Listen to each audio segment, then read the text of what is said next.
আমরা দেখো 4টের সময় ঘুম থেকে উঠেছি, উঠে দেখো আমি একটু দেখাচ্ছিলাম, এরা ঘুম থেকে উঠে দেখো আবারও এরা শুয়ে পড়েছে এখানে। হ্যালো এভরিওয়ান, কেমন আছো তোমরা সবাই? আশা করি সবাই খুব ভালো আছো আর আমিও খুব ভালো আছি। তো দেখো আমরা স্নান করে রেডি হয়ে গেছি, অনেক সময় হয়ে গেছে। তারপরে দেখো আমরা বেরিয়ে পড়েছি, দোকানের সামনে এসেছি। এখানে এসেও অনেকক্ষণ বসে আছি। তারপরে সুদীপ্তকে কাছে ফোন করেছে, ওরা বলছে আমাদের দেরি হবে। তারপরে দেখো আমার বর বেরিয়ে পড়েছে মন্দিরের উদ্দেশ্যে। রাস্তায় এসে দেখো মনীষাদের সঙ্গে দেখা হয়েছে।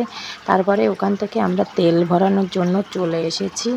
তারপরে এখানে দেখো সূর্যটা এখন উঠছে, সূর্যটাকে দেখতে অনেক সুন্দর লাগছে। তো ভাবছি একটু ভিডিও করি। তো দেখো ভিডিওতেও অনেক সুন্দর লাগছিল।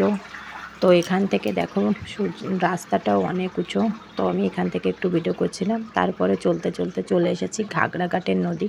তো নদীটা একদম জল ছিল না, জলটা পুরো শুকিয়ে গিয়েছিল। প্রথমবার দেখো মন্দিরে যাওয়ার সময় গেট করেছে, তো এখান থেকে আমরা চলে এসেছি।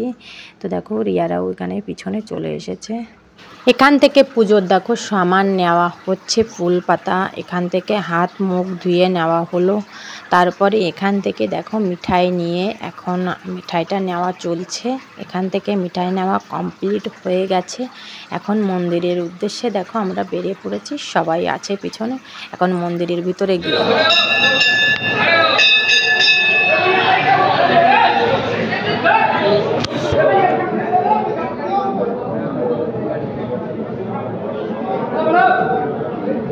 আমাদের দেখো পুজো দেওয়া কমপ্লিট।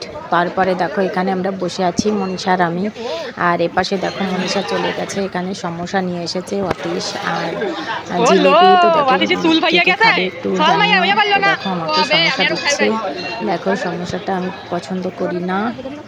এখানে দেখো এরা দুজন বসে বসে সমোসা খাচ্ছে আর খাওয়া কমপ্লিট হয়ে গেছে। এখন আমরা বাড়ির উদ্দেশ্যে বেরিয়ে পড়েছি। এখন আমি দেখো মনীষাদের গাড়িতে বসেছি আর অতীশ চালাচ্ছে। আর এখানে দেখো আবারও গেটে পড়ে গেছে, কি বলবো আজকে কিসমতটাই খারাপ ছিল। তো এখন আমরা আবার দাঁড়িয়ে থাকবো গেটের এই জায়গায়। তো দেখো আমরা দাঁড়িয়ে আছি, এখানে ট্রেনটা যাচ্ছে আর এরা সবাই দেখো এখানে দাঁড়িয়ে আছে, গেট পড়েছে তার জন্য। ওপাশে সুদীপ্তরাও আছে। এখন গেটটা ছেড়ে দিয়েছে, দেখো সবাই যাচ্ছে।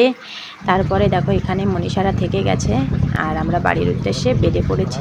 দেখো শান্ত এসে দরজা খুলছে ঘরের। এখন দেখো আমরা ঘরের ভিতরে যাব আর এপাশে দোকান, আর আমার বর গাড়িটা ভিতরে রেখে দিচ্ছে। প্রচুর গরম, কি বলবো। তো কন্টিনিউ ভিডিওটি দেখতে থাকো। বাড়ি চলে এসেছি, দেখো ঘরের ভিতরে। এখন হাত মুখ ধোবো, তারপরে দেখা হচ্ছে। দেখি রান্নার কত দূর হচ্ছে আর কত দূর দেখানো সম্ভব। তো বেশি দেরি না করে চলো রান্নাটার দিকে যাওয়া যাক। আর এদিকে প্রথমে কাপড়টা খুলে নিই। আর এসে ঝটপট বানিয়ে ফেললাম ঝিঙের তরকারি আর কচু নিয়ে এসেছিলাম রাস্তা থেকে, সেটা। তো বন্ধুরা বলেছিলাম কত দূর দেখানো সম্ভব হবে, তো জানি না।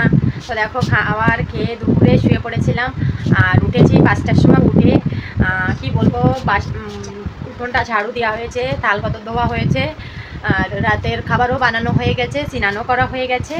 এখন টাইম পেয়েছি ভিডিওটা শেষ করার। কি বলবো, তার আগে বিকালে যেন একটা ছোট সাপ দেখেছিলাম, সেটাকে খুঁজছিলাম কিন্তু পাইনি। তো ভিডিওটি আর বেশি বড় করছি না। ভিডিওটি ভালো লাগলে ফেসবুক থেকে দেখলে ফলো করে দিও আর ইউটিউব থেকে দেখলে সাবস্ক্রাইব করে দিও।